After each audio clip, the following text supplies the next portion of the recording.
देखो भाइयों, आज मैं जंगल में आया हुआ था। अभी बारिश की को थोड़ी सी बूंदें पड़ गई हैं। वैसे हमारे इसका टाइम है मूसली का, मार्च से और अप्रैल तक ये बहुत अच्छी तरह लगाया जा सकता है इस जड़ी बूटी को।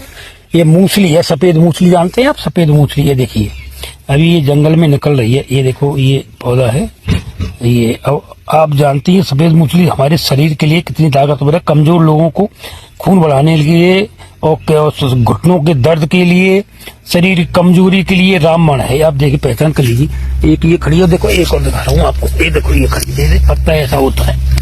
पहचान कर लिए। ये हम खोदेंगे तो इसके अंदर मूसली निकलेगी, है ना।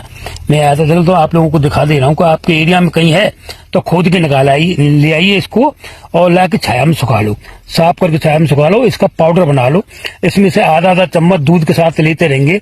शरीर की सारी कमजोरियां दूर हो जाती हैं। जो नपुंसक लोग हैं वो भी इससे पुंसक बन जाते हैं। जिनके दर्द है शरीर में वो भी इससे ठीक हो जाता है। और भाइयों, खून भी बहुत तेजी से बढ़ाती है सफेद मूसली और बहुत ताकतवर है, दिमाग को बहुत तेज करती है। धन्यवाद।